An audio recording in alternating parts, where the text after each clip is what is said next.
सगळ्या आज आजची जी मीटिंग होती तर ही एकदम शॉर्ट पिरियडमध्ये लागली होती त्याच्यामुळे. आणि सगळ्यात महत्त्वाचं म्हणजे मी सांगतो की आर्यवैश्य युथ महिला असा कन्सेप्ट आमच्या डोक्यात कधी आलेलाच नव्हता. आम्ही आतापर्यंत 12 वर्षापासून जे काम करतो ते आर्यवैश्य युथ युवक पुरुष मंडळी असंच काम करत होतो. परंतु ज्यावेळेस आम्ही सगळे गावोगाव गेलो आणि तिथे सगळीकडे स्थापना झाली आर्यवैश्य युथची, तर बऱ्याचशा महिला म्हणत होत्या आम्हाला काम करायचं सोबत. परंतु बऱ्याचशा महिला मंडळ, आर्यवैश्य महिला मंडळ, असे विविध वासवी वनिता क्लब, असे बरेचसे क्लब महिलांचे होते. म्हणून आम्ही कधी महिला युथसोबत काम करू शकतात, युथमध्ये येऊन करू शकतात हा कन्सेप्ट आमच्या डोक्यात कधीच आलेलाच नव्हता. त्यामुळे सगळ्यांना वाटत असेल की 12 वर्षापूर्वी युथ काम करताना आज इतक्या उशिरा का महिलांचं संघटन आपण तयार केले, परभणीमध्ये म्हणा किंवा कुठं पण म्हणा. परंतु हा कन्सेप्ट कुठला कधी ज्यावेळेस आम्ही नांदेडला युथ स्थापनेसाठी गेलो आणि तिथे महिला उपस्थित झाल्या आणि त्यांनी म्हटली आम्हाला कार्यकारिणी करायची आणि आम्हाला युथमध्ये यायचं आहे. तर आम्ही त्यांना काहीच म्हणलं नाही, बरं ठीक आहे या म्हणतो. आणि त्या सगळ्यात पहिलं युथ जे स्थापन झालं ते आर्यवैश्य युथ नांदेड इथे स्थापन झालं. खरं पाहिलं तर कन्सेप्ट हा परभणीचा, स्थापन महिलाचं युथ सगळ्यात प्रथम झालं नांदेडला. हे सगळ्यात मोठं आपलं गौरव समजायचा आपण की इथून चालू केलेलं एक संघटन, ज्याचा संघटनाची किंमत किंवा त्याची जाणीव दुसऱ्या जिल्ह्यातल्या जिथे कमीत कमी 25 ते 30 संघटना असाल काम करत, तरीसुद्धा त्या महिलांना का वाटलं की युथमध्ये काम करावं. याचा अर्थ की आजपर्यंत युथने जे काही काम केलेलं आहे ते लोकांची गरज ओळखून, आणि आपलं स्लोगनवर नावच आहे, तुम्ही वाचला असेल स्लोगनवरती काय नाव आहे, गरज जिथे आर्यवैश्य युथ तिथे. हे नुसतं लिहिलेलं नाही आहे, तुम्ही सगळ्या सबूत आहे याला. मी बाहेरगावी काही खोटं भाषण करू शकतो, काही खोटं सांगू शकतो, पण आपल्या गावातल्या महिलांसोबत मी एक खोटं सांगू शकत नाही की गरज जिथे आर्यवैश्य युथ तिथे आहे. हे झालेलं आहे की नाही ते, की जिथे कुठे गरज असेल तिथं युथ दिसलाच असेल. कुणी एक दिसेल, 2 दिसेल, 3 दिसेल, कार्य दिसेल, मागं दिसेल, कुठेतरी दिसेल, पण नक्की असेल. महिलांसाठी आजपर्यंत जेवढे बी उपक्रम झाले असेल, जेवढे कार्यक्रम झाले असेल, त्याच्या बॅकहँडला हमेशा युथनी काम केलेलं आहे. हे इथल्या महिलांना सांगायची काहीच गरज नाही. सगळ्या महिलांना माहिती आहे की कुठलाही कार्यक्रम झाला तर युथ कुठे ना कुठे असतो, कुठेतरी असतो, मागे असतो, बॅकहँडला असतो, दिसत नसतो, पण तो काम करत असतो. ही जी ताकद आहे युथची, ती सगळ्या महिलांना वाटते आपल्यासोबत असावी, आणि होती आहे, यात काही दुमत नाही आहे. परंतु ज्या वेळेस महिलांसाठी काम करायचं तर त्यावेळेस आम्ही पुरुष मंडळी महिलांसमोर येऊन काम करू शकत नाही किंवा सांगू शकत नाही. त्याच्यासाठी प्रभावीशाली असं नेतृत्व हवं होतं आम्हाला. तर आम्ही भरपूर याच्यावरती अभ्यास केला, कोण नेतृत्व असेल, कुठे असेल. महाराष्ट्रामध्ये इतक्या महिलांची नावं आमच्या समोर आली की यांनी नेतृत्व करावं, यांनी करावं, त्यांनी करावं. परंतु 1000 वेळेस नाव येऊन एकच नाव फायनल व्हायचं, ते म्हणजे स्नेहलताईचं. किती नाव आली तरी एकच नाव फायनल व्हायचं, स्नेहलताईचं. पण प्रॉब्लेम असा होता स्नेहलताईच्या नावाला, महाराष्ट्राचा संस्थापक अध्यक्ष परभणीमध्ये, आणि जर महाराष्ट्राच्या अध्यक्ष परभणीमध्ये असेल तर लोकांना काय वाटेल, हा आमच्या डोक्यातला कन्सेप्ट होता. म्हणून आम्हाला थोडंसं भीती वाटत होती त्या बाबतीमध्ये. परंतु स्नेहलताईचं काम आणि त्यांचं कर्तृत्व या सगळ्या गोष्टी कोणालाही सांगायची गरज पडली नाही. ज्यावेळेस स्नेहलताईला आर्यवैश्य युथ महाराष्ट्राच्या पहिल्या महिला अध्यक्ष म्हणून डिक्लेअर केलं, त्यावेळेसपासून आजपर्यंत एकही व्यक्ती म्हणत नाही आहे की तुम्ही गलत महिलाला हे केलं. एकही महिला पुढे आलीच नाही, पुढे आजपर्यंत आली नाही की आम्ही स्नेहलताईपेक्षा चांगलं काम करू शकतो. जरी आली असेल तरीही पुढे जाऊन अजून खूप आपल्याकडे ऑपॉर्च्युनिटी आहे. तुम्ही शहराध्यक्ष व्हा, जिल्हाध्यक्ष व्हा, खूप पद आहे आपल्याकडे, खूप काम पडलेलं आहे, खूप करायचं आहे. पद हे काही व्हॅल्यू नसते का तुम्हाला पद कोणतं दिलं आहे, तुम्हाला काम काय करायचं आहे, तुमची मनातली इच्छा, तुम्हाला काय करायचं आहे, कोणासाठी करायचं आहे, हे जर कन्सेप्ट क्लिअर असेल तर पद काही मोठी गोष्ट नसते. कोणी अध्यक्ष असेल, जनरली प्रत्येकाला वाटतं अध्यक्ष म्हणजे खुर्चीवर बसायचं, भाषण करायचं, कुठेतरी जाऊन हे करायचं, असं काही नसतं. आता तुम्ही पाहिलं असं नवरात्रामध्ये आम्ही कधी जेवलो नाही, आम्ही सगळे खुर्च्या उचलल्या. आता आम्ही सगळ्यात मी संस्थापक अध्यक्ष नवरात्राचा आहे, सगळ्याच आहे, आम्ही लोकांनी खुर्च्या उचलायच्या का? हे कधी अध्यक्षाचं हे पदच नसतं.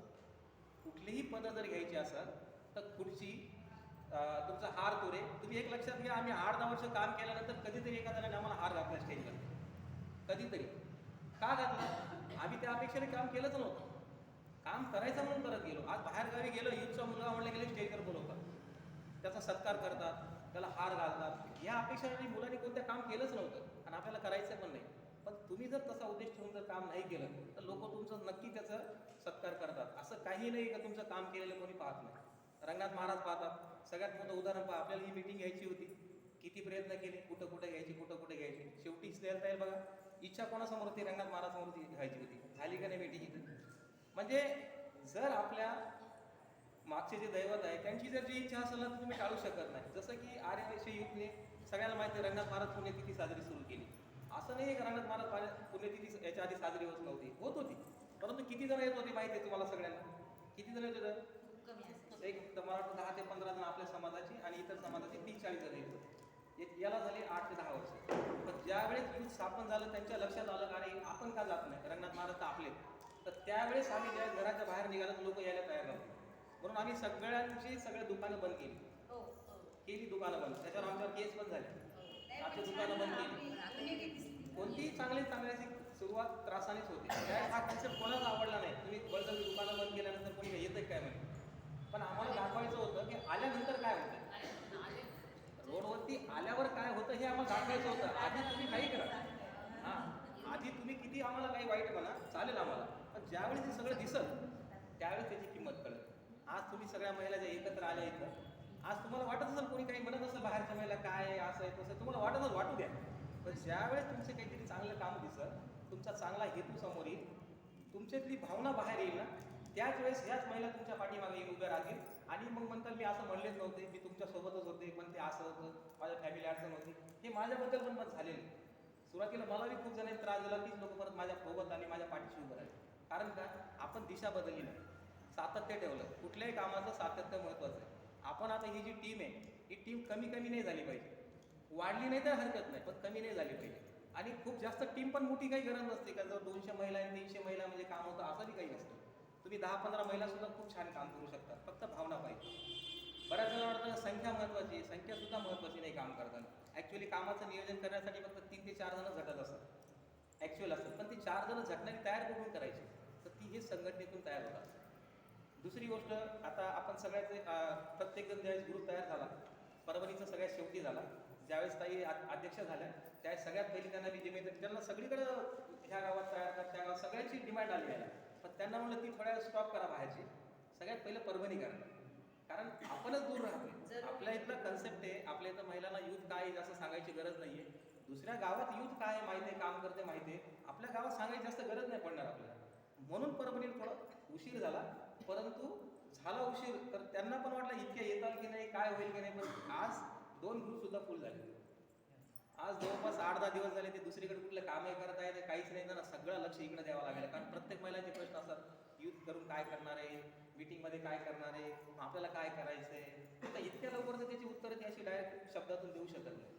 तसं आमच्याकडं म्हणजे काम केलेलं आहे सांगतो, आयडिया येते. आता छोटीशी आयडिया, आपण जसं यूथमध्ये काम करतोय तसंच आपल्याला काम करायचं आहे, चांगलं काम करायचं आहे. सगळ्यांना संघटित होऊन संघटनेची ताकदीनं आपल्याला जी गरजू आहे, गरजवंत आहे, किंवा आपल्याला बऱ्याचशा गोष्टी, असं काही नाही की श्रीमंताला गरज नसते, असते गरज. कार्यक्रमाला माणसांची गरज नसते का, माणसांची गरज असते. कोणाला रक्ताची गरज पडते, कोणाला कोणत्याही परिस्थितीमध्ये कसली गरज पडते. तर ती जर आपण राहिलो एकत्र सोबत तर एकामेका डिप्रेशनमध्ये जात नाही. आज सगळ्याजण आल्या इथं, एकामेकाची चर्चा केल्या, खूप जणीला भेटल्या सुद्धा नाही बऱ्याच दिवसांनी.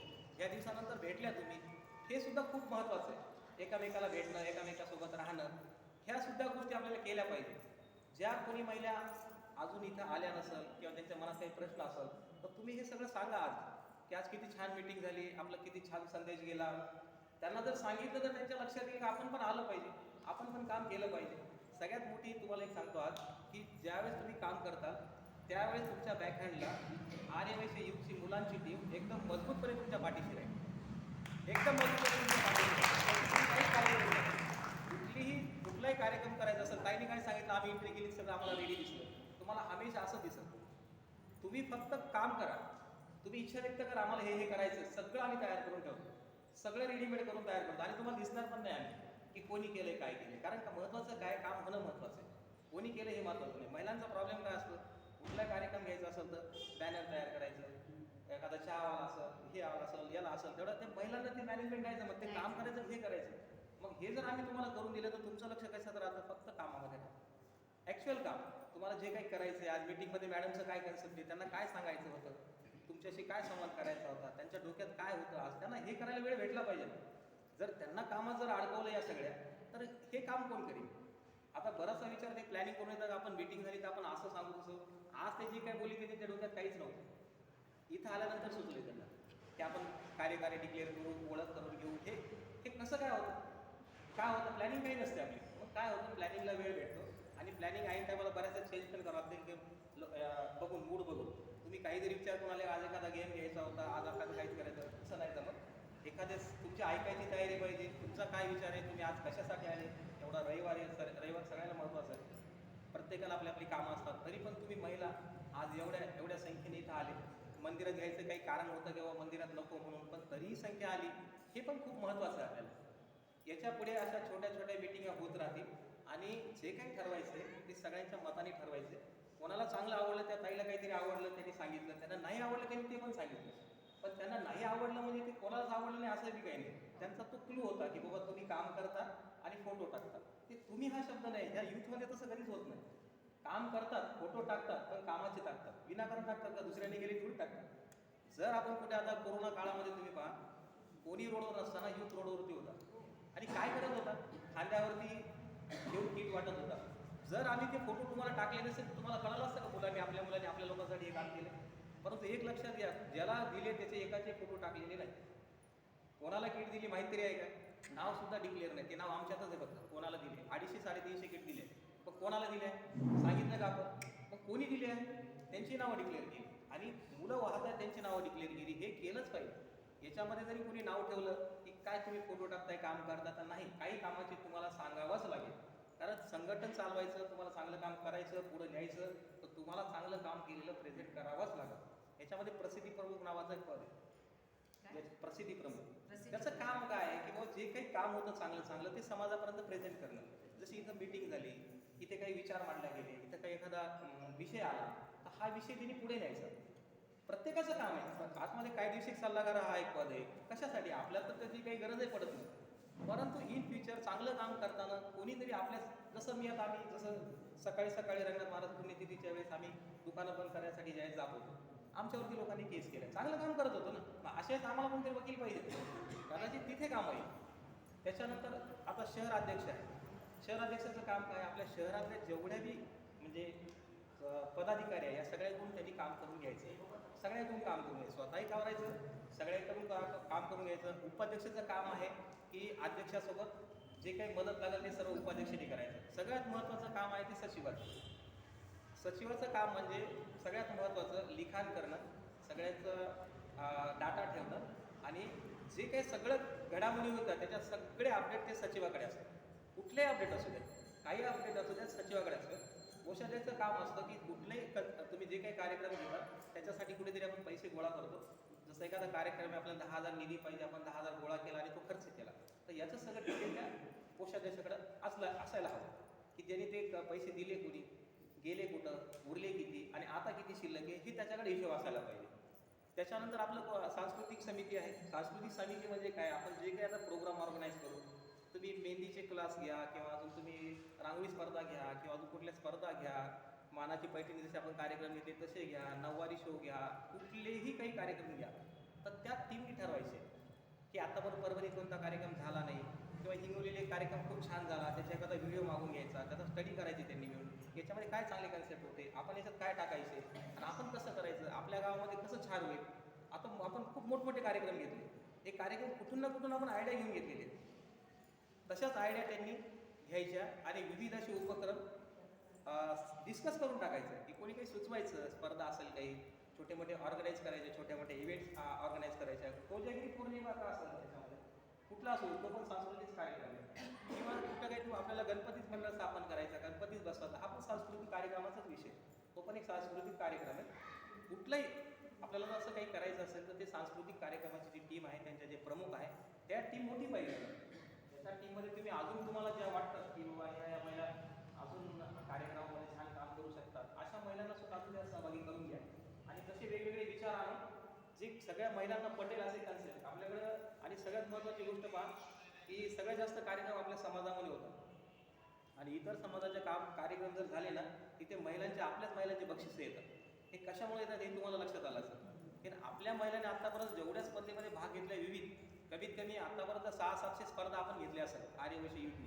छोट्या याच्यापासून हे बनवणं, त्याच्यापासून ते बनवणं, कुठली स्पर्धा सोडली नाही आपण. पोत्यामध्ये उड्या मारायची सुद्धा स्पर्धा घेतली आहे आपण, माहीत असेल तुम्हाला. म्हणजे इतक्या काय स्पर्धा घेतल्या का याच्यातून आपले सगळे कलागुण किंवा आपण बोलत नव्हतो, आता बऱ्याच जणांना परिचय करताना हे वाटत होतं, हे कशामुळं? पण आपण स्टेज दिलं बऱ्याच ठिकाणी की तुम्ही या पुढे, तुम्ही बोला. हे स्वतःचं स्टेज आहे. आज स्नेहलताई सगळीकडे बोलतात म्हणून त्यांना इथं बोलायला काही वाटत नाही, परंतु इथं आपले आहेत ना, चुकलं तरी काही प्रॉब्लेम नाही. जसं बऱ्याचशा ताईने, त्या ताईने एक प्रयत्न केला बोलायचा, त्या ताईने पण प्रयत्न केला बोला, ते आपले म्हणून ना, इतर थोडी बोलू देणार आहे. दुसऱ्यामध्ये जर तुम्हाला बसू पण देत नाही, बोलू पण देत नाही, ते तर मानपान द्यायचं तर दूरच राहील. हे आपलं स्टेज आहे, हे आपल्या घरचं आहे, म्हणून आपण इथं काही करू शकतो, काही विचार मांडू शकतो. त्या ताईच्या मनामध्ये काहीतरी एक छान विचार आला, त्यांनी सांगितलं ना, करो ना करो. आणि असं काही नाही आज नाही केलं म्हणून उद्या करतील, परवा करतील, कधीतरी करतील. पण हे मांडायचं स्टेज, हे तुमचं हक्काचं स्टेज. विचार मांडायचं, तुमच्या डोक्यामध्ये चांगल्या चांगल्या कल्पना आल्या तर ते मांडायचं. बऱ्याचशा ताई वेगवेगळ्या बिझनेस करतात, सांगितलं ताईने की त्यांनी सांगितलं पाहिजे. त्या ताई म्हटल्या की आम्ही बिझनेस करतो, कोणी इंट्रोडक्शन करताना त्यांनी लक्ष द्या की त्यांनी सगळ्यांनी आपल्याकडून परचेस केलं पाहिजे. किती चांगला विचार आहे, केलं पाहिजे. आपल्या इथं कोणी शेवळ्या पापड्या तयार करतं, आपल्याच महिलेने आपल्याकडून का नाही घ्यायचं? कुठे बिझनेस बाहेर जाऊन विकायचं, हे आपला हक्कच आहे ना.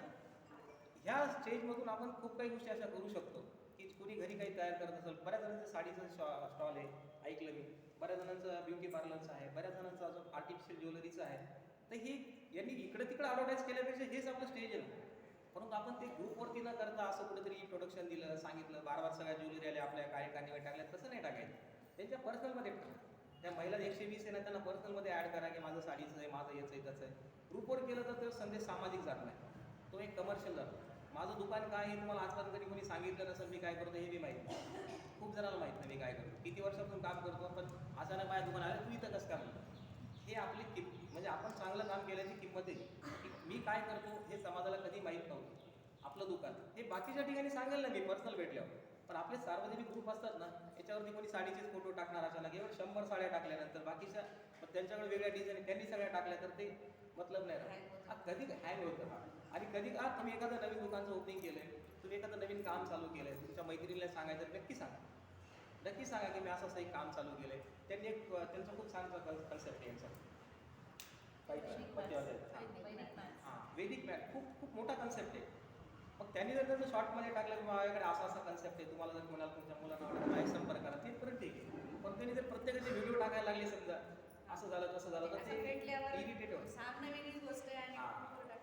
त्याच्यामुळे ग्रुपमध्ये डिस्कशन करा, आपण काय करतो ते सांगा. परंतु तुमच्याकडे काही नवीन नवीन साड्या आल्या, नवीन नवीन डिझाईन आले, नवीन नवीन हे आले, हे एकदम टाकू नका त्याच्यामध्ये. त्यांनी काय होतं, एकीने टाकलं तर सगळ्याकडे आहे. प्रत्येक महिला आपली काही ना काही करते, हे एक थोडंसं पाळा. ग्रुपमध्ये होईल तेवढी चर्चा करा, बोलत जा त्याच्यावरती. कोणी काही चांगलं केलं तर त्याला थंब दाखवा, त्याला लाईक करा, त्याला शेअर करा, त्याच्यावरती कॉमेंट करा. आणि जर तुम्हाला काही सुचवायचं असेल, सगळ्यात देखील सुचवू नका, बसवलं सुचवा. हे सगळ्यात महत्त्वाचं बरं का. तुम्हाला वाटतं मी कोणाला तरी चांगलं भाषण दिलं, ते भाषण देणं तसं महत्त्वाचं नसतं. कोणत्या गोष्टीला क्रॉस करणं फार सोपं आहे, पण त्याला सरळ नेऊन पुढे त्याला नेणं हे फार अवघड आहे. कोणाला काही म्हणताना आहे असं म्हणणं खूप ठीक आहे, बरं ठीक आहे मग तू करणं खूप अवघड आहे, हे होत नाही. म्हणून आपण काय करायचं, करताना कोणालाही ठीक आहे सुचवा लागलं, ताई नाही एखादं काही टाकलं नाही पटलं तर पर्सनलमध्ये सांगा, ताई तुमची शब्दरचना चुकली, ताई तुमचा हा कन्सेप्ट चुकला आहे, ताई हे असं नाही असं पाहिजे होतं, मग तुम्ही थोडं असं कन्सेप्ट करा, मग असं करा, ते डिस्कशन ठीक आहे. पण ते जर क्रॉस तुम्ही ग्रुपवर केलं तर ऐकणारे खूप जण असतात, संदेश वेगळा जातो त्याचा. हे सगळ्यात महत्त्वाचं आहे. पण एक आहे, ग्रुपवर बोलायचंच, हा ग्रुप आपल्यासाठीच आहे. बिनधास्त बोलायचं, विचार मांडायचे. आणि कोणी छान काम झालं, आपली मीटिंग झाली तर लाईक करायचं, शेअर करायचं. कोणी कोणी काही आपण काय म्हटलं हे बोलायचं. आपण बोलतं नाही झाल्याशिवाय लोक बोलत नाही. तुम्ही पहा, मी बोलल्याशिवाय तुम्ही बोलत नाही. कोणीच बोलले तर बोललं कसं, संभाषण होईल कसं, आणि चर्चा नाही झाली तर काम कसं होईल. बोललंच पाहिजे. आणि ग्रुपवर विशेष बोलायचं, सरळ बोलायचं. कोणी काय चालू आहे, आणि थंब लाईक तर बिलकुलच द्यायचं. एखाद्याला कुठेतरी छान काम करून आलं, मदत केली, कोणीतरी एखाद्याचा वाढदिवस आहे त्या दिवशी जर समजा एखाद्याने काहीतरी डोनेट केलं आपल्या समाजाच्या महिलाला, तिनं जर ते टाकलं तर तुम्ही सगळ्यांनी छान म्हणायचं, काही फरक पडत नाही. म्हणल्याने त्याला वाटतं मी काहीतरी छान केलं, ते पण दुसऱ्याला वाटतं करावं, उद्देश तो नाही आहे. एखाद्याने चादरी वाटल्या गरीबाला, त्यांनी टाकलं का मी आमच्या समाजाच्या महिला तांदूळ वाटले, साखर वाटली, चादरी वाटल्या, एकदम छान म्हणा. त्याला भाषणाला हे काय आम्ही काय करत नाही का, आम्ही करतो कोणाला सांगत नाही, हे नका म्हणू त्याला, म्हणू नका. कारण त्यांनी केलं म्हणून तुम्हाला कळालं, तुमची पण इच्छा झाली. तिसरी गोष्ट, आपल्या घरात जर कुठले काही चांगलं कार्य असेल, तुम्हाला जर चांगलं काही करावं असं वाटलं, आता हे माध्यम आहे त्याच्यातून करा. कोणाची इथं वाढदिवस असेल, कोणी बरेच जण देणगी करत नाही, त्याच्याबद्दल काहीतरी कुठेतरी दान करून टाकतं, तर ते तुम्ही इथे दान करा. यूथमध्ये ते दान करा आणि कोणाला तरी मदत होईल त्याच्यातून. ही कन्सेप्ट होईल आपल्याला, गरिबांना मदत करायची, वेगवेगळ्यांना मदत करायची. पैशाची गरज आहे आपल्याला, फंड्सची गरज आहे. हे फंड्स कसे करायचे? तुम्ही यूथमध्ये येताना तुम्हाला 1 रुपया घेतणार आणि यापुढे तुमचे घेणार नाही. परंतु काम जिथं आहे तिथं तुम्हाला तुमचं काही ना काही 1 रुपया तरी तुम्हाला मदत करायची. जसं ताईने कन्सेप्ट सांगितलं नित्य सेवा, तुम्ही नाव सांगितलं तसं काहीतरी हां, तुम्ही जे ग्रुपवर नाव सांगा म्हणजे लक्षात राहणार नाही. असं हे जे पैसे आहेत, ह्या पैशातूनच आपल्याला काम करायचं. चौथी गोष्ट, रंगनाथ महाराज आहेत, तुम्हाला माहिती आहे फोटो जे आर्यवैश्य यूथने जे तयार केलेले फोटो आहेत. आता तुम्ही कुठेही पहा, इथं जरी फोटो दिसला, तो जरी फोटो दिसला, कुठलाही जरी फोटो दिसला, फोटोच नव्हता अस्तित्वात. हे तयारच आपण यूथमधून झालेलं आहे आणि महाराष्ट्रामध्ये त्याचा प्रसार झालेला आहे. सगळ्यांच्या घरोघरी जे फोटो दिसत आहेत, 99% हे यूथनीच फोटो दिलेले. 99%. एकच फोटो कोणातरी दुसऱ्याचा असेल. इतकं मोठं श्रेय महाराजांचं, एवढं मोठं आपल्या पाठीशी. आपलं वाईट होऊ शकत नाही, कारण एवढ्या वर्षापूर्वी सगळ्यांनी केलं असेल, परंतु महाराज सगळ्यात जास्त काम केलेली कोणती संस्था असेल तर ती यूथ. सगळ्यात जास्त महाराजांवरती काम केलं आहे. खूप गावामध्ये जात होतो आम्ही, रंगनाथ महाराजांवर प्रश्न विचारत होते, रंगनाथ महाराजबद्दल काहीच माहीत नव्हतं. फोटो दाखवला तर विचारलं यांना कोणी ओळखतात का? 2 हात वरी होत नव्हते. 2 हात वरी होत नव्हते, ओळखत नव्हते. आज जवळपास 100 पैकी 90 हात वरी होत आहेत. ते कशामुळे? कारण तिथे यूथनं पोहोचवले त्यांचे फोटो. मग ते बघायला हे महाराज कुठले. काही त्या दिवशी कार्यक्रमाला होते, मी काही जणांना प्रश्न विचारले महाराजाबद्दल. किती जणांना सांगता आले ते? काहीच नाही सांगता आली. छोटे छोटे प्रश्न होते एकदम. रंगनाथ महाराजांचं आडनाव काय, रंगनाथ महाराजांचा जन्म कुठं झालाय, म्हणजे असे छोटे छोटे प्रश्नाची सुद्धा उत्तरं नाही देता आली. म्हणजे इथपर्यंत हे काम आपल्याला करायचं. रंगनाथ महाराज आपले, आपल्या गावातले, आपल्या घरातले, आपल्या गल्लीतले. तर यांना आपण सगळ्या महाराष्ट्रामध्ये सगळ्यांच्या घरामध्ये पोहोचलं पाहिजे. कारण दुसरं कोणी महाराजच नाही ना आपल्यामध्ये. कोणीच नाही ना, एकच आहेत ना. आणि त्यांचं नशीब आहे की इथं त्यांचं भजन वाडा होता. आपण इथं उभं आहे, इथं त्यांचा भजन वाडा होता. सगळ्याला माहीत असेल, इथे खूप जुना वाडा होता. इथं त्यांचं भजन कीर्तन ह्या ठिकाणी व्हायचं. हे पाडून मग नंतर हे मंदिर बांधलेलं आहे. इथं रंगनाथ महाराजांची कर्मभूमी आहे. जन्मभूमी सोनपेठ आहे आणि कर्मभूमी ही आहे. गाव सोडा, ही जागा आहे आपण जिथं उभं आहे, ही त्यांची कर्मभूमी आहे. इथं त्यांचे भजन कीर्तन प्रवचन राहणं खाणं सगळं इथं होतं त्यांचं. म्हणजे किती पावन ठिकाणी आपण आहे. आणि ताई कदाचित आपले हेच असं की आपल्याला इथं आज सुरुवात झाली आपली आर्यवैश्य युथ महिलांची कार्यकारिणीची सुरुवात इथून झाली असेल ना. कदाचित ही त्यांचीच प्रेरणा असेल की तुम्ही आमच्यासाठी म्हणजे महाराजांचे एवढं हे करतात, तर इथूनच काम झालं पाहिजे. आणि ही पुण्यही आहे. लोक लांब लावून आपल्या इथं दर्शनाला येतात, आपल्याला गल्लीत घरात भेटते दर्शन. का अजून काय पुण्य पाहिजे आपल्याला? परभणीकरांचं सगळ्यात मोठं नशीब आहे की रंगनाथ महाराज तुमच्या घरातले, तुमच्या गावातले. पुण्याला काय आहे सांगायला कोणती समाजाचं? काहीच नाही. नांदेडला काय, नगरेश्वर मंदिर आहे, अजून काहीतरी एक्स काहीच नाही. कोणत्या गावाचं उदाहरण घ्या, काहीही सांगायसारखं नाही समाजाचं, काय काहीच नाही आहे. पण परभणी हे गाव आहे की जिथं रंगनाथ महाराजांचं स्मारक आहे आणि रंगनाथ महाराजांचं मंदिर आहे. रंगनाथ महाराजांचं इथंच अस्थि विसर्जन झालेलं आहे इथेच, आणि कार्यसुद्धा इथलं आहे. म्हणजे एवढं मोठं सांगण्यासारखं आयडेंटिफिकेशन परभणीकरांना आहे. मग आपण का नाही बाहेर सांगायचं?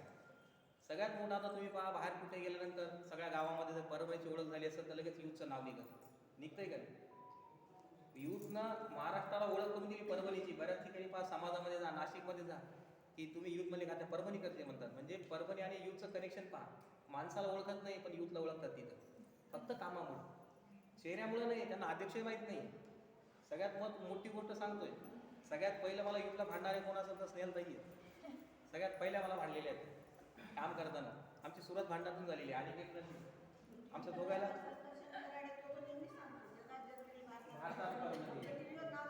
8 वर्षाखाली जेव्हा मी म्हणजे माझं MDS करून मी जेव्हा परभणीला आली, की 9 वर्ष झाले परभणीमध्ये म्हणजे सेटल होऊन सगळं.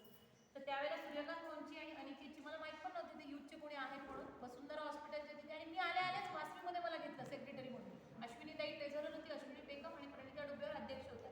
मी त्यांना म्हटलं क्लब, वासवी क्लब काही मला नावच माहिती नाही किंवा मी ऐकलेलंच नाही. त्यांना एवढंच माहिती होतं की मी ॲक्टिव्ह आहे. नाही तू ये, आम्ही तुला करून घेऊ, सांगू वगैरे वगैरे. मी झाली सेक्रेटरी. मग तिथे त्या वर्षी माझं क्लिनिकचं पण पहिलं वर्ष आहे, सेक्रेटरीचं वगैरे सुरू होतं. आणि मग मला असं कळलं होतं की माझ्या मिस्टरांकडे ते आले होते हे मागायला, देणगी मागायला नवरात्र महोत्सवाची. आता डॉक्टर म्हणून चांगली मोठी देणगी फाडणारच, ती फाडलेली पण होती. मग आम्ही वसुंधरा हॉस्पिटलमध्ये गेलो होतो काही कारणास्तव PST. तर हे ओमनवार सरांकडे आले होते पैसे मागण्यासाठी, नवरात्रीचं फंड त्यामुळे. तर मी तिथून नंतर खाली उतरलं आणि गाडी काढत होते ते मानिकेत आणि सूर्यकांत होते. मग मी यांना म्हटलं की फक्त फंड घ्यायचं असतं तेव्हा तुम्ही मारे डॉक्टर म्हणून देणगी वगैरे मागायला येतात. मी सुनावलं होतं त्यांना. मी म्हटलं मला एवढी आवड आहे कार्याची, माझं त्या पॉम्पलेटमध्ये कुठे नाव पण दिसत नाही. तुमची सगळी म्हटलं स्पर्धा होत्या त्या इथे स्मारकात होतात ना, रांगोळी स्पर्धा, ही स्पर्धा, ती स्पर्धा, तिघींचे नावं वगैरे ते सगळं पॉम्पलेटमध्ये पण कुठे नाव नाही. आणि नाव तर सोडून द्या, माझं म्हणणं या स्पर्धाच मला माहित नाही, या मीटिंग कधी झाल्या, स्पर्धा कधी ठरल्या, या कोणी ठरवल्या.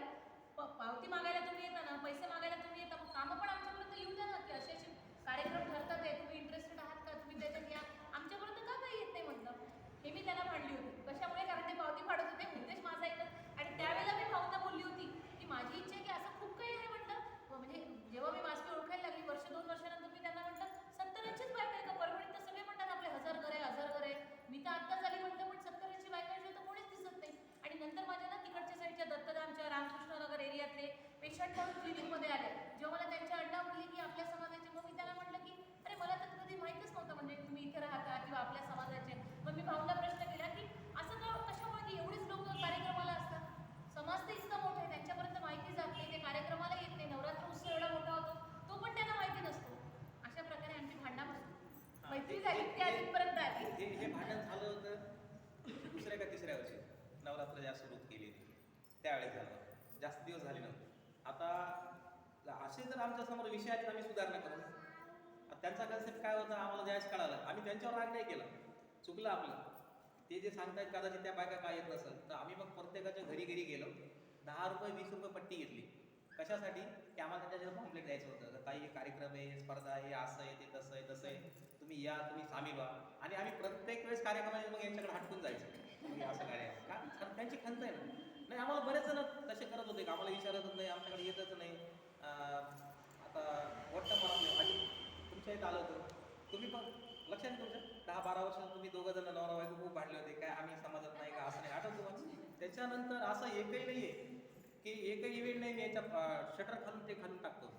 प्रत्येक वेळेस त्यांना माहिती की नाही माहीत नाही. तुम्ही बा कुठे पॉम्पलेट असेल ना, मी त्यांना शटर खालून टाकतो. खंत नाही आहे, पण त्यांच्या खंत होती. त्याच्यानंतर मी यांना हमेशा पर्सनल पैसे टाकतो सगळे इथं कार्यक्रम. आणि त्याची यायची इच्छा आहे ना, तुम्ही का नाही करत? आपलं हे स्टेज कोणाचं एकाचं नाही आहे. नाही, आणि मी तेव्हा भांडली म्हणून मी ज्या वर्षी नवरात्रीचं संचालन केलं तुम्हाला माहिती आहे, 200-250 लोकांमध्ये फक्त अष्टमीचा कार्यक्रम होत होता. त्या वर्षी मी ते बदलवलं, मी नवरात्रीचा पहिला रविवार घेतला. 2500 पब्लिक आली होती, तुम्हाला सगळ्यांना माहिती आहे. 3 तासाचा कार्यक्रम झाला होता. भांडण्याचा फायदा झाला ना, देवी मातेने आशीर्वाद दिला. कधी कधी चांगल्यासाठी पण भांडण नको. चांगल्यासाठीच मांडायचं. कदाचित आम्ही करता करता आमच्या हातानं चुका होत असेल की आमचं लक्ष जात नसेल, आमची भावना नसते. आपलं एखाद्या चुकून मी एखाद्या जणाला पद दिलं असेल आणि त्याचं माझं जवळचं नाते असेल, काहीतरी असेल, ही माझी भावना नाही येते, पण ती मला समजून सांगता येईल. तुम्ही जर मला प्रश्न विचारला, मला समजून सांगता येईल ना. तर ती जी भावना आहे तुम्ही जर व्यक्त केली, तुम्ही बोला वेळ होईल सगळ्यांना. जर ती भावना जर तुम्ही व्यक्त केली तरच सुधारणा होईल ना. तसंच मला इथं सांगायचं आहे की जर काम करता करता कुठे काही चुका जर झाल्या असेल समजा किंवा होत असेल, तर प्रत्येकाने सूचना करायच्या. सगळ्यांचे राज्य